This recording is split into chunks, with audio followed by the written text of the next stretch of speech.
I'm your professional stickman host. Today, the Battle of Stalingrad. Over 1.5 million. Let that number just sink in for a second. That is the staggering, honestly unfathomable estimated death toll of Axis and Soviet forces combined. Historians consider this not just the biggest battle of World War II, but literally the single bloodiest, most ferocious land battle in recorded human history. I mean, the sheer scale of the slaughter here completely eclipsed even Verdun in the Somme from the First World War. So, it begs the question, how did one single city break the seemingly invincible Nazi war machine? How exactly did this specific patch of earth along the Volga River turn into the graveyard of Germany's absolute elite forces and completely change the entire course of the global conflict? Well, let's jump right in and find out. Section 1. The Prize on the Volga.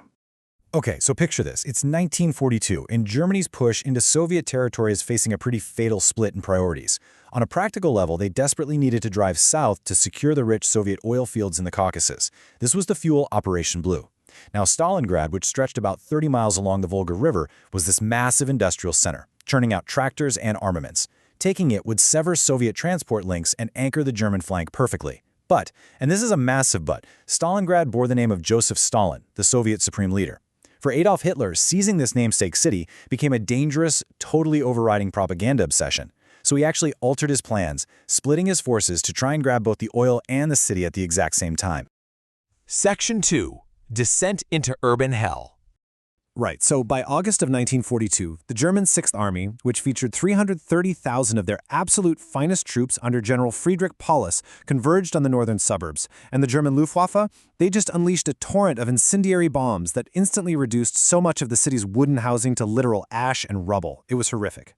In response to this terrifying onslaught, Joseph Stalin issued his infamous Order No. 227, not one step back. He strictly forbade any military retreat, but he actually went even further than that. He flat out refused the evacuation of civilians. Over 400,000 everyday residents were trapped in this inferno. Stalin coldly calculated that his Red Army soldiers would fight a lot harder if they knew they were defending the literal homes and lives of the city's inhabitants. As you can imagine, the battle quickly degenerated into some of the most vicious urban warfare the world has ever seen. Under the command of General Vasily Chukoyev, the Soviet 62nd Army made a totally determined, bloody stand. And this fighting wasn't just block by block, guys. We're talking room by room, hand to hand, scrambling over heaps of rubble. By mid-September, the Germans had squeezed the Soviet defenders into this tiny 9-mile-long strip against the Volga River that was only a couple of miles wide. The only way the Soviets could even survive was by frantically ferrying troops and supplies across the river on barges, all while constantly under intense German machine gun and artillery fire. And all of this is happening while the brutal Russian winter sets in, plunging temperatures tens of degrees below freezing. Section 3. The Soviet Trap Springs. Now, while the Germans were basically bleeding themselves dry fighting for individual factories and apartment buildings, they were making a massive strategic error. Their flanks, stretching 400 miles to the north and south, were left dangerously exposed on the open steppes. So, in November 1942, Soviet generals Zhukov, Vasilevsky, and Voronov launched a huge, completely shocking counteroffensive. They codenamed it Operation Uranus. Here was the plan. Step 1. They entirely bypassed the formidable German forces fighting inside the city, and instead slammed right into the flanks. These flanks were guarded by undermanned, poorly supplied, and totally overstretched Romanian, Hungarian, and Italian troops. Step 2. Using deep penetration maneuvers, the Red Army sliced right through those vulnerable lines. And Step 3, within just 4 days, on November 23rd, the two giant pincers of the Soviet attack linked up at a town called Kala, which is about 60 miles west of Stalingrad. Just like that, the trap snapped shut. The entire German Sixth Army was now completely encircled. Section 4. Starvation and Surrender. So, obviously, the German High Command is pleading with Hitler to allow General Paulus to break out of this encirclement and retreat. But Hitler flatly refused.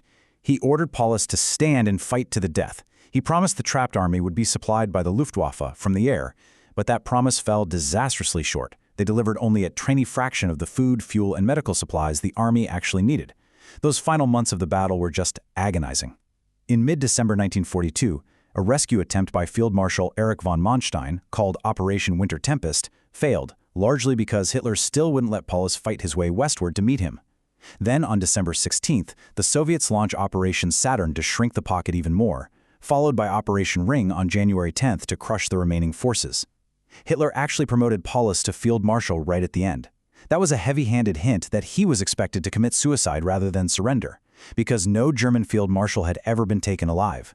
But between January 31st and February 2nd of 1943, Paulus finally disobeyed his Führer, and the Axis fully surrendered. This was the bleak, genuinely horrifying reality at the very end of the battle. Out of that majestic Sixth Army that had marched into the city months earlier, only 91,000 starving, frostbitten, and completely exhausted men remained to surrender. The mighty German war machine had been utterly broken in the freezing rubble of the Volga. Section 5. The deadliest turning point.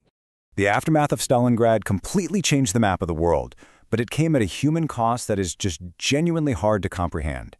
The true horror here lies in the numbers.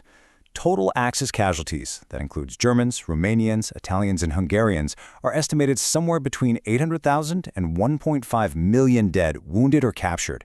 And remember those 91,000 who surrendered? Only about 5,000 to 6,000 of them ever saw their homes again.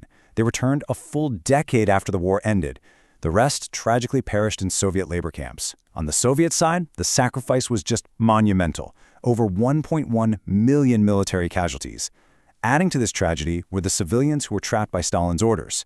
Estimates range from 40,000 to well over 200,000 civilian men, women, and children who died in the crossfire and the bombardments. It was an absolute demographic catastrophe. Back in 1945, Stalingrad was officially proclaimed a hero city for its defense of the Soviet Union. And today, towering over the modern city of Volgograd is the Motherland Calls. It's this massive 52-meter-high statue standing right on top of Mamayev Hill, which was the key high ground where some of the most vicious hand-to-hand fighting actually took place.